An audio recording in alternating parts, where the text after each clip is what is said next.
Então, provavelmente, se você está sentindo que o seu cigano não está confortável, pode ser que ele não está mostrando a verdadeira essência, quem ele realmente é. Ciganos do Oriente, eles são só cultuados na Umbanda ou na Tsara também? Eles são as mesmas coisas? Vivem da mesma forma? Como que é o culto deles? Vem aqui que eu vou desmistificar um pouco para você sobre essa terminologia. Oi pessoal, eu me chamo Viviane, sou sacerdotisa aqui da Tissara Karmecista do Oriente e eu tenho visto muitas pessoas chegarem no meu oráculo e perguntarem o que está acontecendo com o meu cigano. Ele não está feliz. E quase sempre é porque o cigano está sendo cultuado errado. Vou deixar aqui para vocês o nosso site para vocês poderem ver as nossas formações, e-books e até mesmo nosso contato para jogos, mesa radiônica, matriz dos destinos. Não se esquece de se inscrever no canal, deixar o seu like e ao longo do vídeo, se você tiver alguma dúvida, pode deixar aqui nos comentários que eu vou ajudar vocês. Seja por esse vídeo, seja por uma resposta, ou seja para os próximos vídeos.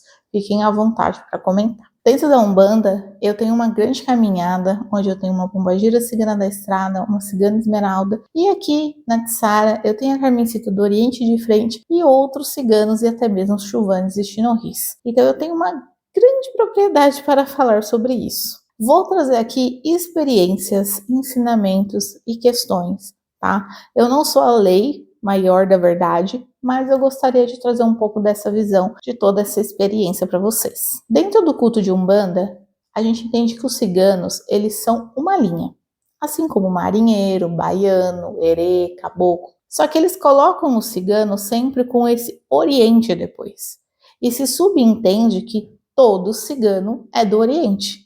Só que nem sempre é assim. Lá na Umbanda, você também vai precisar passar por uma jornada de desenvolvimento mediúnico que muitas vezes duram anos. Porque os ciganos, eles não são a prioridade. Normalmente é preto velho, caboclo ou até mesmo baiano e marinheiro. E nem sempre tem culto de cigano em todo o terreiro. Então isso também dificulta um pouco mais você entender essa linha. Dentro da tradição de matriz africana, eles não cultuam em si o cigano, eles não cultuam Santa Saracalho. Então, muitas vezes eles associam até essa linha de cigano a Oxum. Então, a dona do ouro, os ciganos trazem dinheiro e aí eles querem associar isso. Essa associação não foi muito boa, mas em alguns terreiros você vai ver ela rolando e bastante. Em outros, eles entendem que Santa Saracalho é a padroeira do povo cigano. Então, quando eles vão cultuar os ciganos, eles colocam normalmente no altar ou ali em alguma firmeza na lateral Santa Saracalho para que seja feito ali agir e feito o culto a Santa Saracalho junto aos ciganos. Só que tem uma grande problemática nisso. Dentro do terreiro, você tem algumas questões e etapas que você precisa passar com todas as linhas, como por exemplo, fazer o seu ponto riscado, ter a sua história, ter o seu ponto falado e mais alguns elementos de trabalho. E nem sempre esse cigano vai seguir os padrões, né? Então, por exemplo, eu tinha uma cigana esmeralda que ela trabalhava na linha da estrada e ela gostava muito de falar: eu sou o cigano esmeralda da estrada. E isso eu lembro que causava um rebuliço tamanho, porque na cabeça de todo mundo ela tinha que ser do Oriente. Só que não, ela não era do Oriente.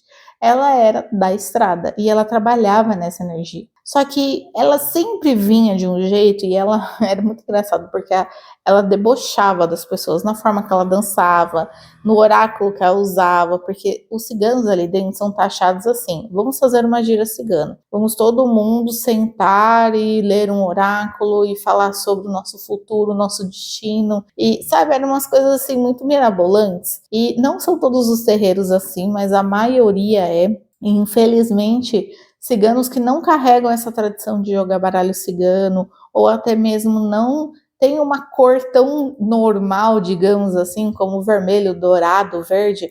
Ciganos que usam preto, por exemplo, eles já são taxados de Exu e Pombagira. E a Esmeralda, ela sempre falava: aqui não me cabe, por mais que eu sou daqui, aqui não me cabe. Porque eles querem transformar a linha de cigano como uma linha comum na Umbanda. E isso você limita o fundamento do cigano também. Para vocês terem uma ideia, aqui na tenda, quando alguém chega até a mim e eu abro o oráculo perguntando sobre o cigano dessa pessoa, é comum já saber o nome, é comum soar no meu ouvido esse nome, é comum soar esse fundamento, é comum falar um pouco sobre ele, sobre a cor, sobre onde ele viveu. Porque para o seu filho seguir ali um culto, e até mesmo um culto individual dentro da própria casa dele, ele precisa saber com quem ele está falando. Ele precisa ter ali um rumo, coisa que dentro da Umbanda demora anos para você conseguir fazer. Por isso muitos filhos são frustrados ali dentro, muitas pessoas também criam um estereótipo e colocam o cigano dentro de uma caixinha, e isso dá muito problema no futuro. Uma das questões que eu mais vejo de diferença entre o culto de Umbanda e o culto de Tiçara é a demora, né? Então, por exemplo, você é de Umbanda, você incorporando vai ter um culto muito mais rápido e vai ter um desenvolvimento muito mais rápido. Se você não incorpora, chance pro azar aí, porque você provavelmente vai ser excluído da rodinha. Já no culto de Tiçara, você não precisa incorporar para desenvolver o seu cigano, porque existem algumas etapas que você passa, como por exemplo uma consulta oracular, que o seu cigano pode falar para você quem ele é e falar como é o culto dele. Então você ganha independência na hora de cultuar o seu cigano, que é a ideia da Tiçara, né? Independência. Outra questão também, a gente não pode se pegar a Tiçara ao culto livre. Não é isso. Aqui também tem regra e aqui também tem tempo. Mas a gente fala que o cigano vai dar o tempo dele e não é nós que damos esse tempo. Dentro da Umbanda, normalmente existem algumas regras, leis e questões ali dentro que nem sempre é o que o espírito quer. Muitas vezes é o que a mãe de santo quer, é o que o orixá quer, a época do ano. E tem aquela coisa de os filhos da casa precisam fazer uma obrigação. Aqui não, aqui cada pessoa tem a sua obrigação, aqui cada pessoa tem o seu jeito da obrigação, tem as suas coisas que a gente nem chama de obrigação, né? Essa é uma terminologia da Umbanda.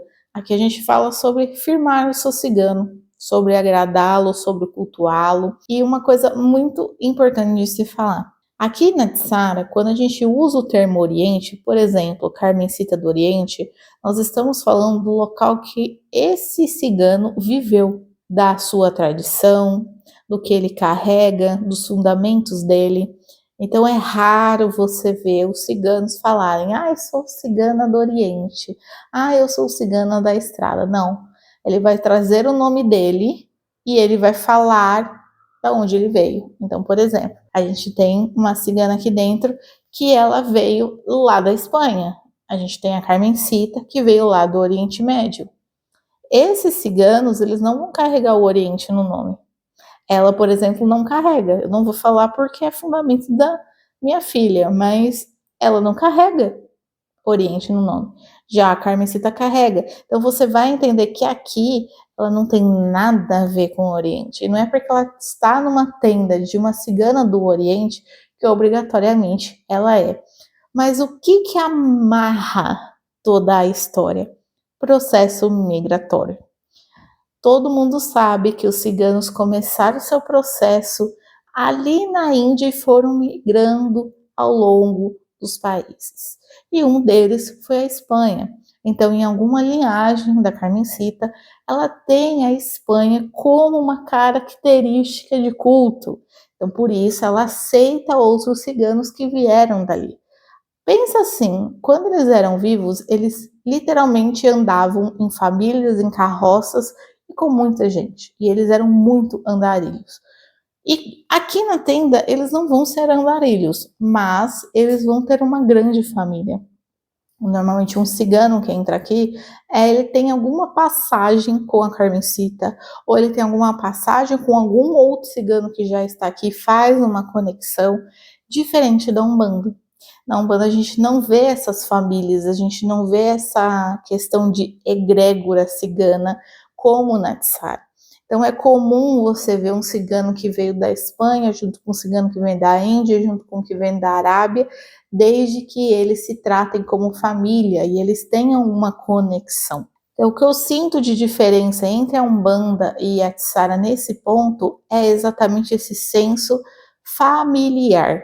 né? A gente entende que os ciganos eles sempre foram taxados de andarilhos, de grande família, então eles tinham filhos pra caramba, eles tinham uma história ali que era totalmente lotada de preconceito, então as pessoas, nossa, tiravam eles de contexto o tempo todo. E aqui na Tsara, a gente entende o que é a representação disso tudo. A gente tira o olhar branco, né, o olhar preconceituoso, e a gente coloca o olhar da história. Então, se vocês forem estudar um pouco sobre a história, sobre o processo migratório, sobre como que foi a época, né, de cada cigano e até o processo deles chegarem até o Brasil, vocês vão entender muito da cultura, vocês vão entender até mesmo do próprio cigano que vocês estão cultuando. Já na Umbanda, se vocês tentarem fazer isso, vocês não vão conseguir nada, porque eles limitam esse cigano, né? Então, por exemplo, aqui a gente tem cigano que usa preto, lá na Umbanda não pode, porque já vira Exu e Pombagira. Aqui a gente entende que o preto, o marrom, o azul escuro, ele vai pegar uma energia muito densa, ele vai trabalhar de uma forma específica e vai distribuir essa energia. Então não tem esse preconceito de, meu Deus, tem um Exu e uma Pombagira aqui dentro. Não, não tem. Não acontece isso. E também se acontecer de descer aqui, eu vou conseguir conduzir esse espírito, porque eu também tenho uma caminhada aí na Umbanda. Dentro de um oráculo, você consegue ver muito sobre o seu cigano e sobre até mesmo a sua ancestralidade. Aqui na tenda a gente também fala sobre ancestralidade, assim como na Umbanda, mas não necessariamente o seu cigano precisa ser um ancestral seu, mas você precisa ter passado alguma vida, ter algum porquê dele trabalhar com você. Não faz sentido ele ser um guia espiritual seu, né? O que ele foi seu? Nada, eu nunca nem passei perto dele.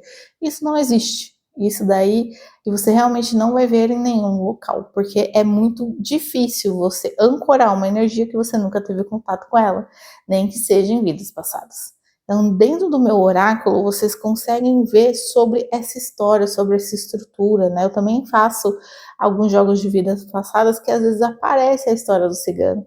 Eu, por exemplo, em outras vidas, eu tive contato direto com a minha bombageira cigana, né? Eu fui filha dela em uma outra vida e tem uma história, tem um porquê, e até mesmo nessa história ela explica do porquê era cigana e do porquê ela virou pombagira. Isso faz sentido dentro da Umbanda. Mas quando a gente fala sobre ciganos do Oriente, eles são tão rasos. Aqui mesmo, a Carmencita, ela não usa o baralho cigano como oráculo pessoal, ela usa a radiestesia. Porque quando ela era viva, ela tinha processos com radiestesia e geologia. Já lá na Umbanda, a minha pombagira cigana, ela joga baralho cigano, ela joga até mesmo baralho de pombagira, e a Esmeralda, ela jogava runas. Então você tem essa diversidade de energia, de oráculo, de questões, e tá tudo bem. O que vocês não podem é limitar o cigano, porque isso vai fazer eles ficarem com bastante raiva. Então, provavelmente, se você está sentindo que o seu cigano não está confortável, pode ser que ele não está mostrando a verdadeira essência, quem ele realmente é. E você pode até mesmo tentar fazer um jogo para conversar com ele. Ou se você tem um jogo e você sabe jogar para si, abra perguntando quem ele é. Abra perguntando como que ele gostaria de se expressar. Ele está sendo limitado, ele não está sendo, ou você não está sabendo cultuá-lo. Isso também é muito importante de você entender na sua trajetória. Quando a gente fala sobre algumas linhas aqui dentro da Tsara, como, por exemplo, a gente tem uma cigana da Espanha, a gente tem uma cigana do Oriente, a gente tem uma cigana da Índia. Aqui nós entendemos que cada um deles vai trazer elementos referentes à sua cultura. Então, por exemplo, a castanhola para a Espanha, uma imagem de Ganesha para o pessoal da Índia e uma imagem do sol, como esse, para o pessoal do Oriente. Significa que todo cigano da Espanha usa castanhola?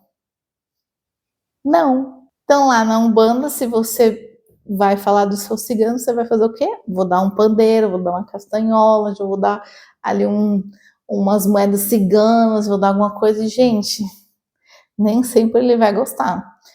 O leque tem fundamento, o pandeiro tem fundamento, a castanhola tem fundamento, o violino tem fundamento, o tambor tem fundamento. Até mesmo os animais têm fundamento. E não vamos nem falar aqui sobre dar animais para o povo cigano, que isso é um assunto também para outro vídeo, mas se vocês quiserem, aqui no TikTok tem um pouco falando sobre isso. Quando você está dentro de um culto onde ele não sabe te explicar o porquê desses elementos ciganos, você está num culto errado, você está num culto que vai ser raso. Por isso, muitas pessoas dentro da Umbanda não entendem muito bem a linha do Oriente e se contentam, vamos dizer assim, com aquele cigano que vai jogar uma carta e tá ótimo, sobre o pote de grãos. Ah, o meu cigano fez um pote de grãos, eu tenho prosperidade. Mas aqui dentro da tenda a gente já não trabalha dessa forma. Trabalha com outros elementos, com outras culturas e com outras questões. Então, dentro da Umbanda, o Oriente é meio que uma caixa onde os ciganos estão, já que dentro do Oriente é o local onde eles viveram. Eu espero que eu tenha esclarecido um pouco das dúvidas de vocês, mas se tiver mais alguma dúvida, pode deixar aqui nos comentários. Não esquece de entrar lá no site para entender um pouco mais sobre o meu trabalho, sobre meus cursos, e-books e também para marcar um jogo comigo. Se você estivesse precisando de alguma ajuda ou algum auxílio, também veja as outras redes sociais para ver se não tem algum conteúdo ali que você possa se interessar e até mesmo aprender comigo e com a Carmencita do Oriente. Um grande beijo e até o próximo vídeo.